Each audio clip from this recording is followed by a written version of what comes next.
Hi, and thank you for joining us for today's webinar on why embracing Azure is crucial to your business.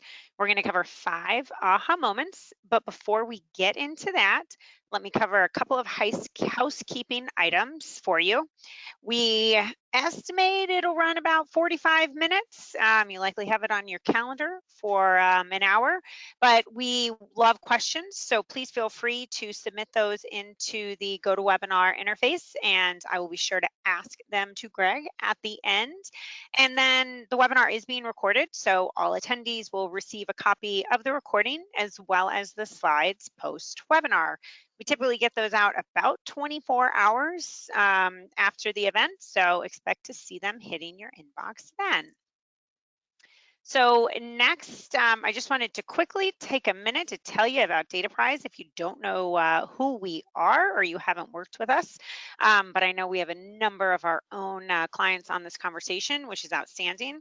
But DataPrize, by the number, we've been around for a very long time, but we're incredibly proud of the depth of our employee base as well as the technical expertise that we bring across clients who are based across the United States. And then pertinent to this conversation, we have completed over 1,000 end-to-end Azure migrations. So our expertise in Azure and Microsoft's ecosystem runs deep.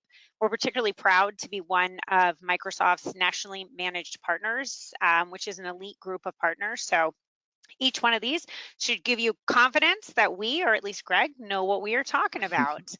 So next, let me quickly introduce, I've already sort of introduced myself. I'm Mary Beth Hamilton, the Chief Marketing Officer here at DataPrize, and I am joined by Greg Jones. He's a Senior Director in our Cloud Services. Greg brings a wealth of experience and expertise across Azure, the cloud, and is regularly consulting with our clients and likely was hand in hand in many of those almost 1,000 migrations. So lots of content and thoughts and firsthand experiences we will be sharing with you here. So Greg, thanks for joining us. You bet. So next, let me just take a minute to sort of set the stage for some of the reasons we are having this conversation and what we are seeing occur in the marketplace. IT across the board is facing an evolution alongside their business counterparts, and that is a change in the workplace, increased security threats, and then economic uncertainties that all of our organizations are continuing to have to evolve and adapt to. And so next, if we get a little bit deeper to highlight, so, what are the complexities that we see our clients facing and the market as a whole? There are so many, right? It's hybrid work is a durable trend. Organizations are grappling with digital transformation, either trying to understand what it is and where do I start, or I've taken the first couple of steps and what does that roadmap look like? Cybersecurity, threats are continuously changing. There are always new vulnerabilities. And then on top of that, organizations are faced with a skill shortage of trying to find the right people to help them. And then, as I noted on the first slide, the uncertainty in the economic future, as well as the continuing complexities of regulatory environments, are all areas that we see our clients and the market as a whole struggling with. And many of these are where we're introducing the cloud and various cloud paths because they can help address some of those. So going to the next point, which is looking at the agenda and why we're having this conversation today. Azure can really play a key role in helping organizations address many of those. And that's where we're going to go through, what are those different considerations or what we call aha moments that are driving organizations to look at Azure, and then how, as a result of that, is it helping reduce risk or improve business economics or accelerate growth or a whole other myriad of items. So we have 5 areas we're going to dig into, but I do want to encourage you again to use the chat so that we can make sure we're answering questions. So with that, we'll get over to our first, what we call aha moment, and I'm going to tee it up and then ask Greg to go into more depth. So this one is achieve business goals faster by hitting IT objectives. So everyone who manages IT likely recognizes that this is certainly something we're always trying to do. And as Greg and I were prepping for this, there were so many different areas we talked about how IT can be aligned with the business goals and help drive those initiatives forward. But for this conversation, we wanted to hone in on three particular areas that we think really resonate and are ones where the cloud can make an impact. So with that, we'll flip over to those three areas. And Greg, I'm going to have you talk about what we have outlined here and what we're seeing. You bet. Thanks, Mary Beth. Appreciate you giving that background as well. So what we find is with the Azure cloud, you've got agility, you've got global reach. So when these organizations are coming to us saying, I've got these core IT objectives, and it's the common ones, right? So reduce cost. Hey, I've got a high availability requirement now for my business. And then I've got the hybrid workforce, right? COVID proved to us that people aren't going to work in buildings as much as they used to. So they're scattered all around the country and frankly around the world. So when we look at those and we look how does the cloud fit, the cloud fits not only in a reduced cost model, which is typically what most people say, you got to cut costs, and we can help you with some designs and planning to get you there. But where we see high availability is now with the more and more organizations getting owned with these ransom attacks, whatever, we're seeing backup becoming more and more realistic play. So what happens in the cloud backup is you've got multiple regions, so you got the ability to scatter that data, hopefully keep it a little bit more protected than in the past. But again, the hybrid work with mobility, collaboration, for example, Teams, WebEx, these kind of tools, constant remote access demands. My employees have gone to the house. Now how do I get them in here and how to get them in here securely? So the cloud works very well in that environment. We'll dive a little bit deeper as we go forward. Perfect. So going over to our next one, we talk about it's not a straight line to the cloud, right? So we put some acronyms up here: IaaS, PaaS, SaaS. So infrastructure as a service, platform as a service, software as a service. So the point being is that there's not one place for every business to start. However, there are a number of drivers and reasons why a business may select a certain place. So we've put up four areas that Greg will walk us through on what do we typically see as the path, and each one of these may have a different component from SaaS to PaaS to IaaS, but we can talk about real world experiences of what these are. So if you want to give us a high level here, and then we'll have you take us through each one. Yep, good statement there, Mary Beth. Thank you for explaining the acronyms. Being a technology guy, I might not have done that right, so thank you for doing that. But here's what we see. These paths to the cloud, we call them common themes. Some people say patterns, right? But this is sort of what we see, the four core areas that sort of move people into the cloud or into the cloud discussion manner. So let's dive a little bit deeper into these if we can. So when we look at a path to the cloud through a SaaS type application, we see I've got on-premise infrastructure, and now I've got some QuickBooks or Salesforce, and those are typically SaaS applications today. A lot of people run QuickBooks Enterprises in the cloud. Frankly, if you're running those 365 or Microsoft 365 in your organization, that's in the Azure cloud. A lot of folks don't know they're in the cloud, but they have it with 365.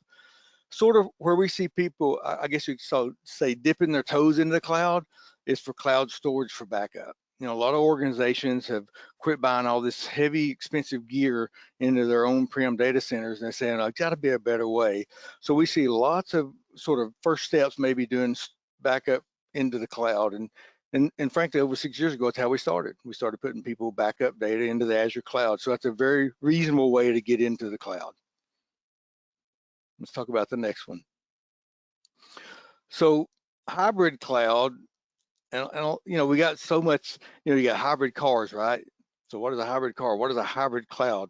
Well, here's an example. You may have some of your legacy applications on premises in a data center. For example, you may have some old, not that we want to say that's on and be recorded, but you may have some old Windows 2003 servers. You may have some old Windows 2008 servers, but you can't move them because there's an application run them that won't run on the newer versions of the operating system. So those are what we call legacy apps. So you leave those in your data center. And then maybe you're rolling out new line of business applications. We see this all the time. Our clients, as they develop new applications, they're saying, man, we got to put it on the cloud. We've got to get it out there so it's just easy accessible. And there's a lot of tools in the Azure cloud that make these applications run more efficiently. We see hybrid cloud deployments in the backup and discovery arena. I mentioned that just a minute ago. The Azure regions allows me to put my data not only maybe in Southeast region, but maybe North Central, Western region. So not only do I have data in multiple locations, but I got geographic dispersion with that data. So my probability of a major disaster getting me is less likely, okay? And then we see a number of folks are starting to say, I've got a little bit of workloads in Azure. I've got this security thing that's wearing me out. What do I have? So we're seeing a lot of deployments with Microsoft's Defender for Cloud because it's a great Azure cloud tool, but it also looks back on the on-premises environment. So it gives you the ability to not only monitor what you have in the cloud, but to monitor on-prem with a consistent tool, feeding that data into the cloud engine. So we see that as a good path for the hybrid cloud. Let's Perfect. talk And about. I think what's really interesting about this one is it shows you that there are multiple ways that you can get there, and it's really prioritizing. And you touched on that earlier, right? From the high availability aspect, you may choose to start with disaster recovery or backup as your first, or there's a new application that you're bringing Mm-hmm. online, and perhaps that's the one you prioritize, and then you look at your fuller infrastructure. But That's right. it's nice to see that there's multiple ways organizations can get there. Yep. So the next one, as you were saying. Oh yeah. No. So this is the common term we hear all the time: lift and shift. That term was adopted early in the cloud movement, if you will. We get phrases. Lift and shift was it. We do see organizations come to us and say, hey, I've got 20 physical servers, maybe 140 virtual servers on premise. I just want to move the whole thing to the cloud. I'm getting out of this data center business. And you'd be amazed at the number we've done those, to the 500 plus server, migrations, things like that. And that's a very doable and a very on-demand kind of service. But we see a lot of times in the SQL world, the SQL database folks will get this. In SQL, now with the cloud, we have what's called managed instances. So that allows me to take my SQL application, put it into the cloud on a managed instance, and I don't have to worry about the infrastructure. I don't need an admin who can do patches on the server, all those things that typically are high risk, high time consumption. Now Microsoft will own those in this Azure arena. So basically you run your SQL applications.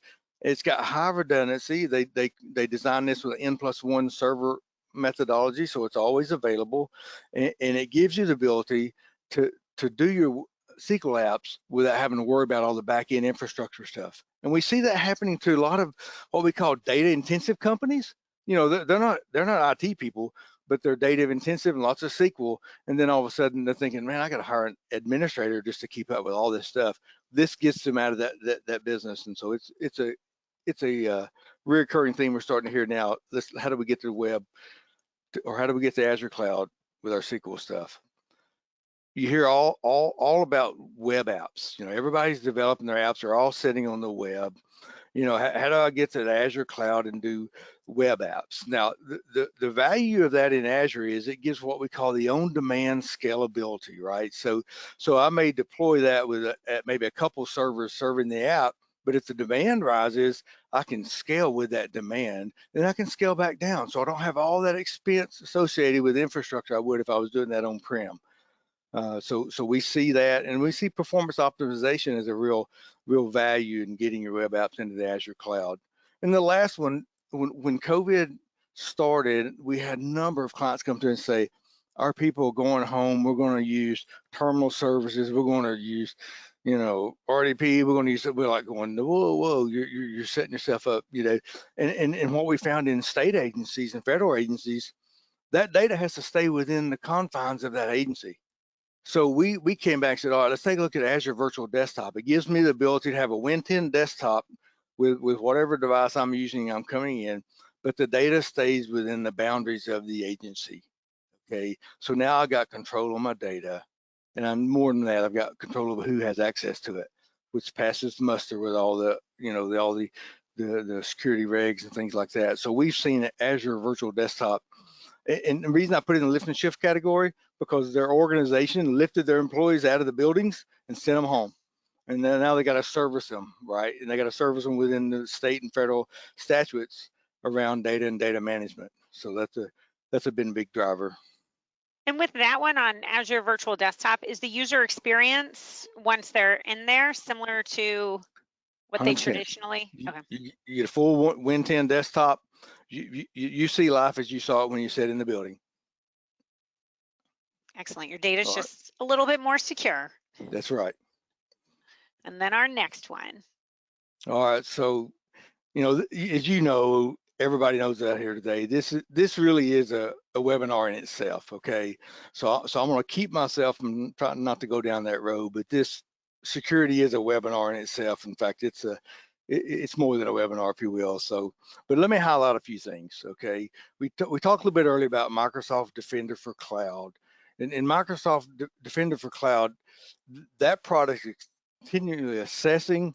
It's looking at vulnerability. It's looking regulatory compliant. Got all kinds of features. It's securing, uh, the network. It provides just-in-time access. It's got adaptive network hardening. So you got all kinds of performance tools in that from the security side. And then, of course, it's defending against, the uglies. All right, and the uglies can be all kinds of things. It does, lots of alerting associated with the uglies, whether it's, multiple sign-ins from different locations, whatever that be. And the list is very long. Okay, it's looking and integrating that, and it integrates completely with Azure's, SIEM, so Azure Sentinel. So the neat thing about Microsoft Defender for Cloud from a security perspective, it not only can look at your own premises environment, it looks at your Azure environment, and it can also look at other third-party clouds, because we do have clients, a number of clients who have multiple cloud providers in their environment. They bought a SaaS app that ran on AWS, for example, but their business is running on Microsoft Azure. So they still got to protect that, right? So this tool will allow them to do that.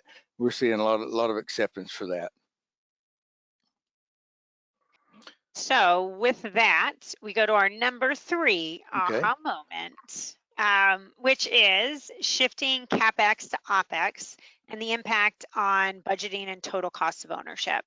So with this one, Greg, we're going to do two things here. One, OpEx and CapEx, it's the long-standing discussion about going to the cloud, right? And how it changes those economics. So on this next one, when you're talking through that, I think it's more talking about what it means for the business and what does it mean for IT professionals when they're having that conversation and that budget justification with their CFO or others on, how this transforms the management of the budget and how that can be in a positive and Right. planning and predictability, etc.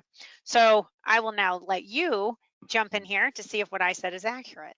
So you're gonna let an IT guy explain Yeah. cash flow management? I love that. Okay, so this is typically for IT folks. This is something that we've stayed away from. Okay, historically we've done that, right? But as you get, in management levels that you're required to sort of propose what you want to spend, you got to create value for it, things like that. What we're finding with the Azure cloud is that allows that expense to be what's called an operating expense. Okay, sort of like the copier, right? Nobody buys a copier anymore. They just rent the copier, right? So it's operating expenses month after month, and most people don't know the brand of it anymore. They just use it, right? But in the accounting world, it's big significant difference. Okay, this means a lot to your CFOs, to business owners. It says if I can convert that CapEx to OpEx, it makes life easier from accounting perspective. But it also makes it easier because I got predictability of my monthly IT recurring costs. Okay, and that's important, because when you can predict your costs, that's where cash flow comes in, right? So if I know I need X amount of dollars per month to run my business, I can plan for it and budget for it a lot easier than I can when we used to go in there every 2 or 3 years and say, hey, boss person, I need, $463,000. I got to do upgrade all my servers, and I'm going to do all my desktops, and once they all got off the floor and called you all kinds of names you weren't used to, you're like going, what the heck? I just need new servers. What are y'all concerned about? We as IT people didn't get it. We're like, we need servers, man. And they're thinking, no, you're spending my money. So we had to learn how to explain that. We had to learn how to look for economic value, and the cloud provides that to IT folks that we've never had before. Okay, so that's the model, and one of the values in the cloud is I get the ability to scale and use resources as needed. No more do I have to buy that server that's going to last 3 years or 4 years, so I pay way too much for it, and by the time I use the resources, if I ever do have that server, they're half the price by the time I use them. The cloud allows you to take advantage of that and not do what we call over provision. Okay, only use what you need to use, and that allows you to keep your costs down while giving a more predictable month-to-month cost for IT. I hope I got that one right. Hope No, that was that was okay. great. And this our next one that we go into has more. And then I just want to note also later on when we sort of talk about sort of what is that journey to the cloud, one of those Yep. components is optimization. Because on that lift and shift, we often see that we'll provision it based on what they had, and then they didn't need everything that they had that was Uh, on-prem. So key point. Make sure we talk about that too, because yes. that's significant. So on to the next one. So we already talked about, the 6 value props, one being Hmm. that change in cash flow, CapEx to OpEx. Can you talk through some of these additional items of where I can. transitioning to the cloud brings value? Yeah, and we hit a little bit on the second one as well. Total cost of risk, right? Now instead of having 8 or 10 point solutions, I'm within the Microsoft Azure ecosystem. I've got the tools already there to take advantage of that. The highly integrated, when you look at security, I think Microsoft gets, I forget how many trillion telemetry alerts on it, or telemetry data on a daily basis, right? So they've got this figured out. So that allows you to reduce your security costs associated with all the products you've been buying, and it allows you to bring your skill set closer to actually being able to manage and monitor the security side of the business. Because when you're running 8 or 10 different products, there's no way you're going to keep up with that, and the cost of that just gets it's astronomical. Okay, so we look at number 3 being administration deployment savings. Being an IT guy, I used to hear, man, if we go to the cloud, all my IT guys are going to get laid off. Man, what are they going to do? Well, let me tell you this. I've been doing the clouds for 6+ years. I haven't seen anybody lay anybody off yet. In fact, they're thankful now they got our resources they can really go use to add value to the business than sitting there watching hardware, doing patching, doing software, deployments, things like that. That now can be taken over through the cloud, and now they get to go out and do real work. Okay, and so that's big. So anybody thinks they're going to lose a job by migrating to the cloud, no, you'll get to do your real job. Okay, because all this hardware managing software we're doing most of the times, nights and weekends and holidays, and we all want those back, right? So the cloud gives you that capability. Now, when we look at automation and process improvement, there's a lot of tools in the Azure cloud world today that are out there as a part of the service. You can create workflows, automate, dashboards. You can use AI on, you'll need to know your business, but once you watch your business processes, you'll be amazed at what you can automate now. And with the tools built in with the cloud, it's incredible. We've seen some significant changes in organizations.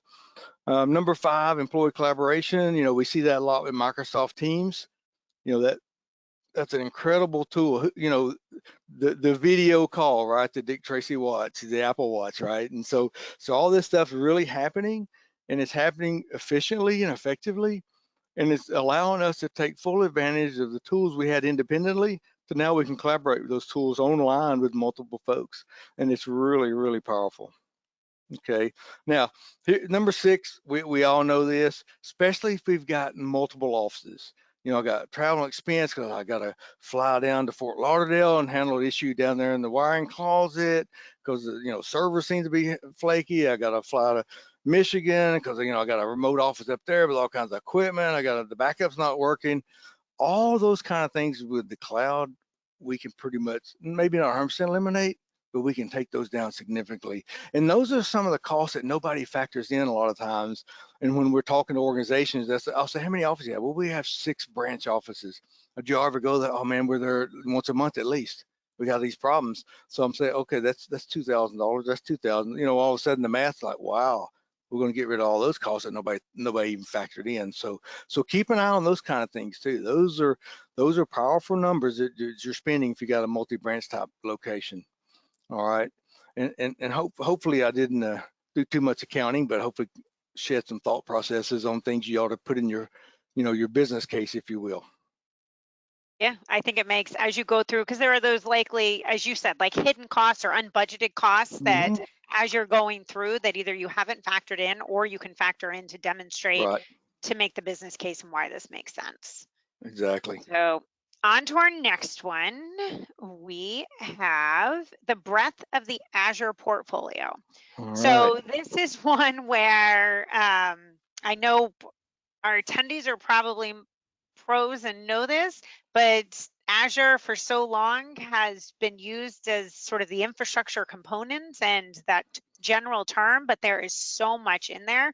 And Hmm. you've touched on some of those, and it goes to that point of if you can use the full breadth of the Microsoft ecosystem and the tools in Azure, it's just incredible how quickly they're developing and adding more to it and the value that that brings to organizations. So with that, I will flip to the next one and bring you in on this. And that was a great intro to my eye chart. Okay, I really hesitated putting this up there, but because it really is an eye chart, right? But I wanted the audience to see it for a couple things. It's really a slide of what I call a subset of the services technology available in the Azure portfolio. But but for those folks out there, workloads and applications, we haven't seen anything yet that we couldn't put in Azure and make it more effective, run faster, you know, service the users at a larger volume, have scalability. There's so much available today in that portfolio.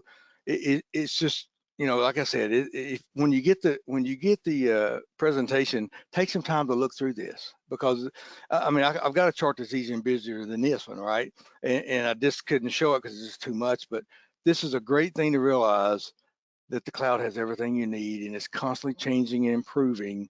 And so it's a great place to land your business. And so you don't have to deal with all this hardware stuff anymore. That was fun at one time in my life, but I was glad to get rid of it.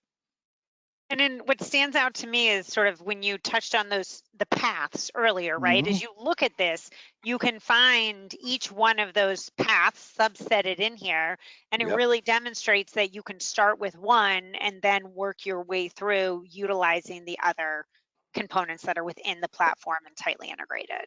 And that's a good point. We'll focus on that toward the end too. We got a slide that does it, but it's really important to note most people take a project and look at the cloud for a movement or for a solution. They don't take their business. Okay, we've had a few come through and say they want to take their business, and we sort of say, let's put the brakes on. That's a great idea, but let's crawl, walk, run. And this chart, as you said, gives you the ability to look and say, okay, maybe I want to just do an application deployment in the cloud, right? And then we can sort of do that and get your feet wet, get comfortable with the cloud, learn the nuances of the new way of doing business, and then we can go look at other things to get in the cloud and get the cost efficiency. So thanks for pointing that out. Perfect. Okay, and on to our next one.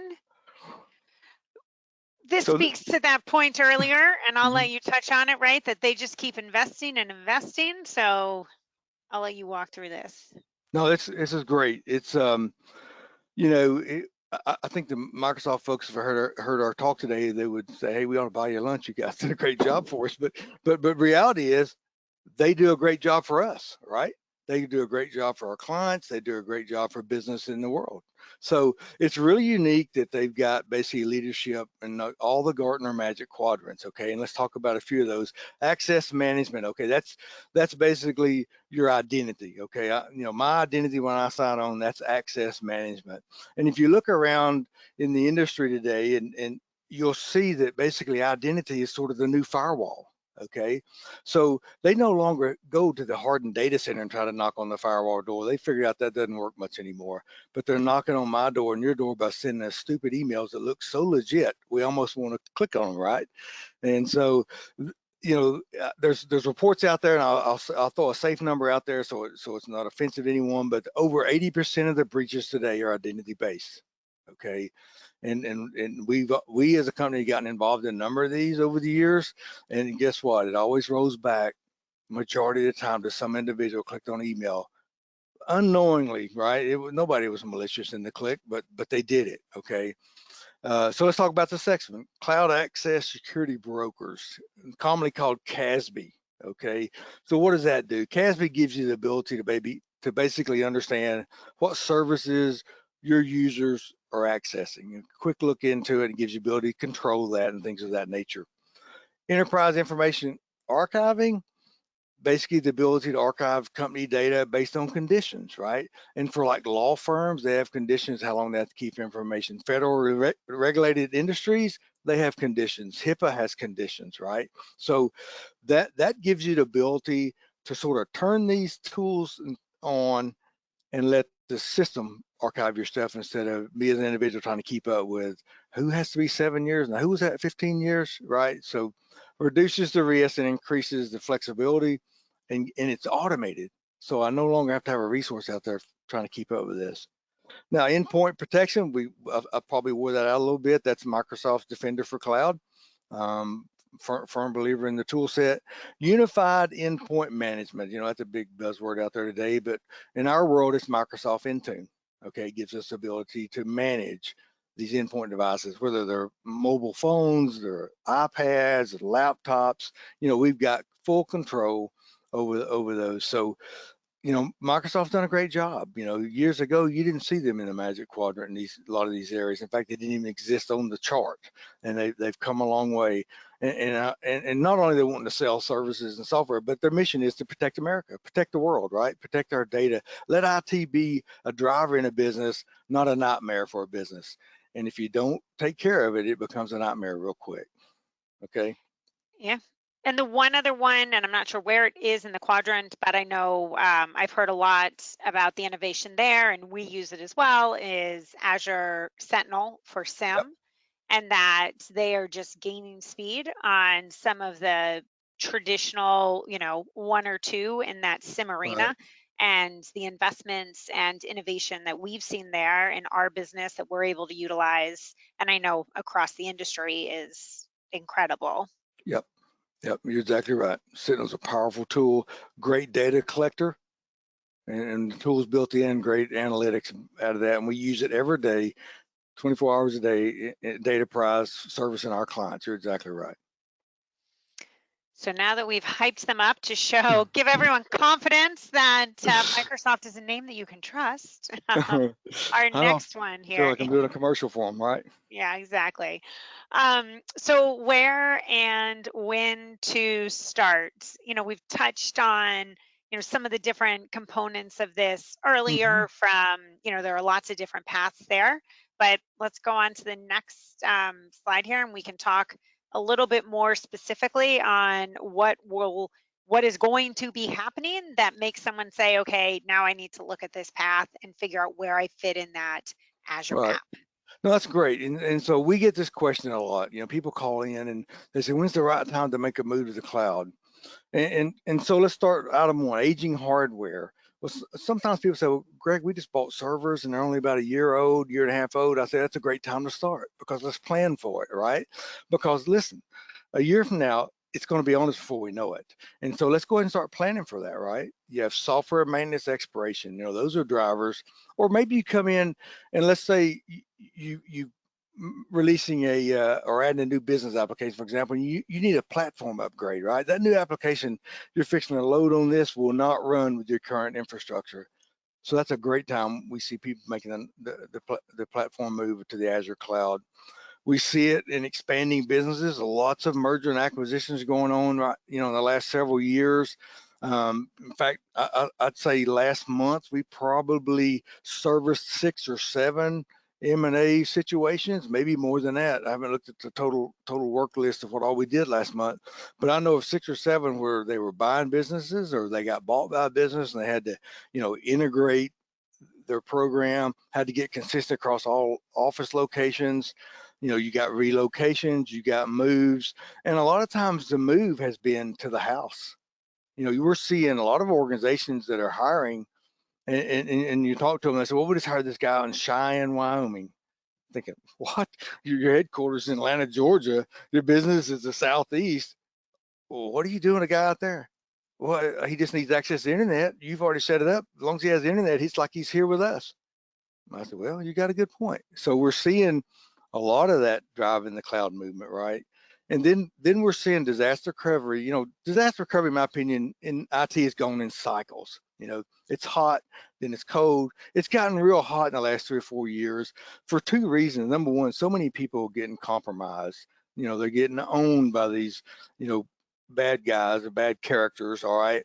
And nobody thought about, well, where is that data? How do I keep my business going forward? They didn't think about business continuity. Well, in the Azure cloud, and I said this earlier, we can put you in multiple regions, geographically dispersed. In fact, we can spread you across continents if you want to, okay? So your probability of if you need to be up 24/7, we can do high availability and keep you alive, no question about it. So we're seeing a lot of tick back up with disaster recovery. If we get on, how do we keep going? How do we go forward?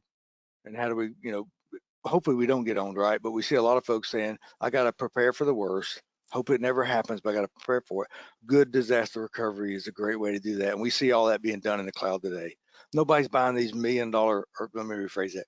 Nobody should be buying these $1 million SANs or $500,000 SANs for all this backup stuff. Put it in the cloud. You can test it once a month for free. I mean, how do you beat that? So anyway, so when's the right time? Right now is the right time to be looking at it, thinking about it, planning for it. Okay. Don't wait till that crisis happens. Don't wait till that business expansion happens. Don't wait till that new application gets pushed down on the business. Go ahead and start planning for it now. And then you're more prepared for when you have to execute. Okay. Perfect. And one that I want to, before we get into sort of, okay, so what is the process like on the disaster recovery one? Because I know this Mm-hmm. was one early on that sometimes people had the misconception that, well, if it is in the cloud, it's protected. So why Oh, would I need disaster recovery if I'm already in the cloud? no, that's fair, and so that also talks about security too, right? So I remember I was sitting in Redmond, Washington, in a Microsoft sort of a closed meeting. They were talking about security a few years ago, and they said we're building such a robust security system. And I remember asking the question, "Why are you doing that?" And the gentleman speaking said, "Microsoft has bet their future on the cloud, and we've got to protect ourselves from all the crazies out there so they don't ruin our cloud." He said, then when we put you in the cloud, we got to protect our other customers from you. And I thought, well, that's an interesting thought process. I never thought about that.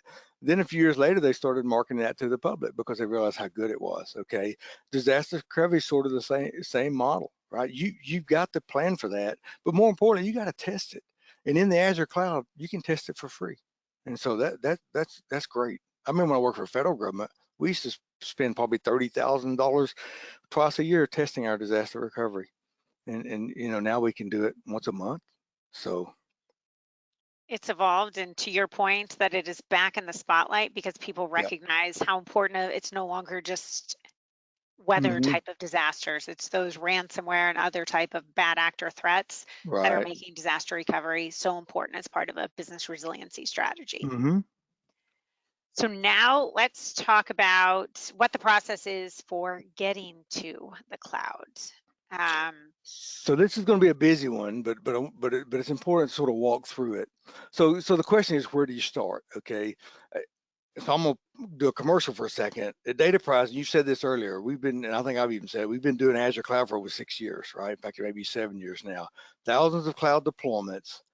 So we personally have a proven framework for your cloud journey. And full disclosure, we developed this many years ago in Redmond, Washington, with their back in the days when they were doing the Red Forest technology, tier 0, tier 1, tier 2. We had a couple engineers spend lots of time up there, and they helped build this deployment framework that we have today. And then obviously it's improved, but Microsoft still uses it as a best practice model. And so we're proud of that, but we're proud of it because we've been able to help customer after customer after customer get to the cloud successfully, save them money over time, and provide the security and protection they needed. In most cases, we're managing it as well. So let me walk through this. That was my commercial, I guess. So mhm. we'll talk about the assessment, and I've got another slide. I want to dig in that a little bit deeper. But so the process is we assess and see what the needs are. We design a deployment strategy, if you will, and then we start the deployment with the foundations. And basically, no different than building a house. We're going to put the foundation around solid, because if you get the foundation right, everything else stacks on really nice. Okay, so we've got a real great methodology of foundation deployment. And like I said, we've got it in companies, with 20, 30 servers in the cloud. We've got it in companies that got thousands of servers in the cloud. Okay, one of the largest agricultural businesses. So we've got lots of spectrum of customers that we can sort of compare you to if you're ever wondering, does it make sense for me? So once we get the foundation employed, we're going to do the migration, get the first migration out there.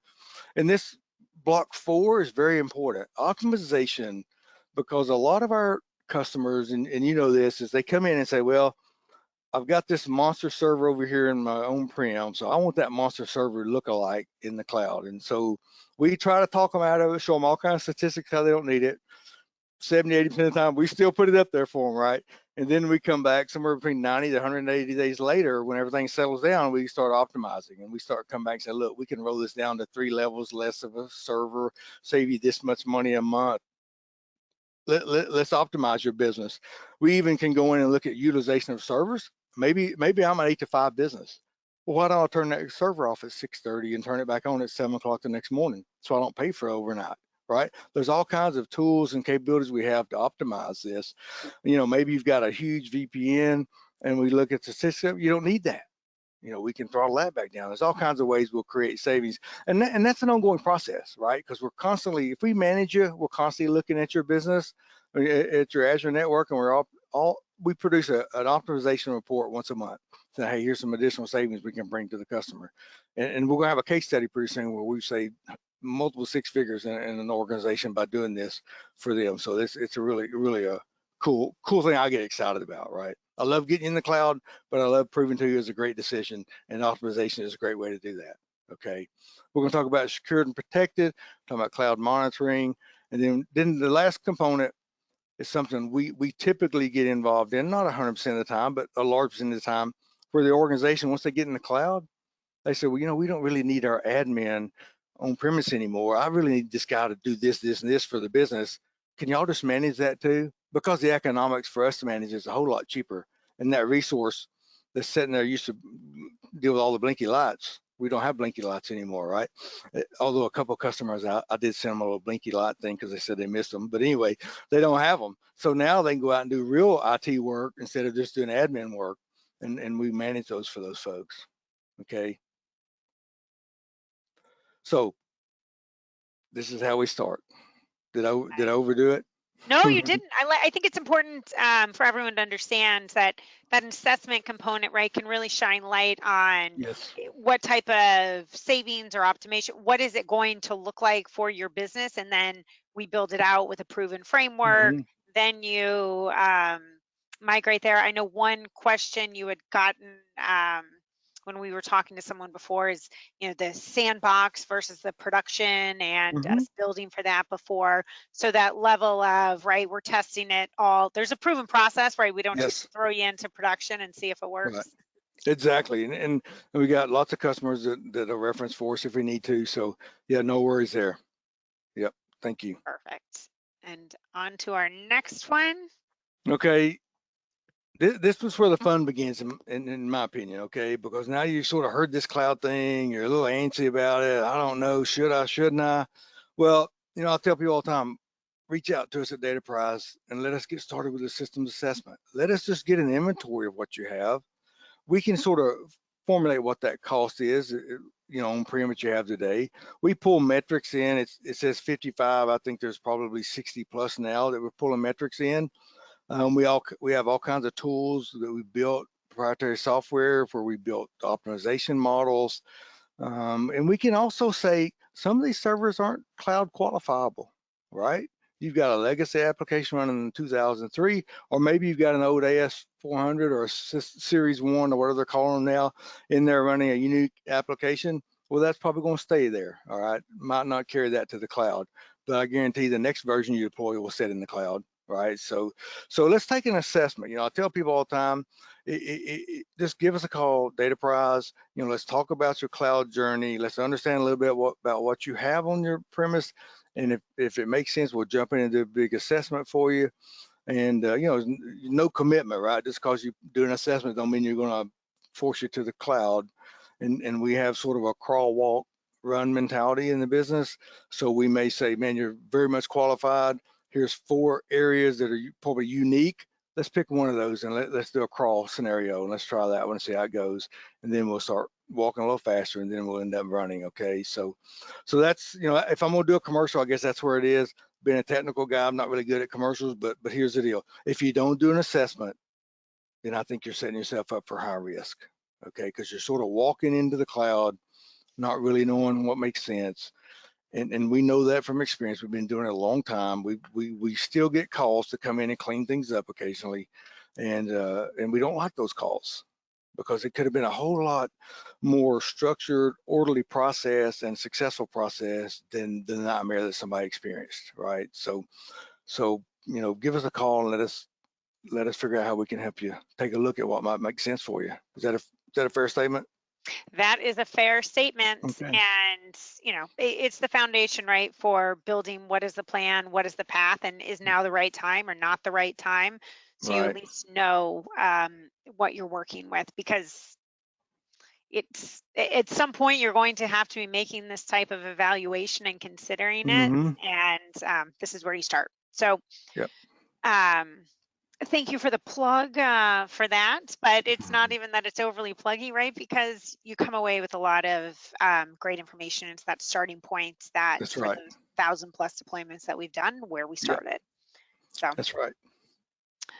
perfect. And next, we have questions, or maybe we don't have any questions, but this is the part where if you have questions, I would encourage you to stick them into the GoToWebinar chat and we can address them there. Let me just check to see if we have anything. No, with a couple of questions you mentioned earlier, we'd gotten earlier from folks, are you going to cover this, right? Are you going to talk about this? So it's, I like to say it's a painless process if you do it according to a process. Otherwise, it's got high risk, okay? And no time better than now to figure out what you need to be doing. So we'd love to help you. Yep, absolutely. And with that, and actually we are right at, as I look at it, the 45-minute mark or 48-minute mark. So just wanted to thank everyone again for taking the time to join us. We will be providing a copy of the slides, the recording, as well as our information and some details on if you wanted to get started with that process, how would you engage with us on that assessment, and then what does that path forward look like. So Greg, thank you so much for joining me today, and Thank thank you you. for all of our attendees for taking the time to listen to us. We hope you learned something new. Thank you.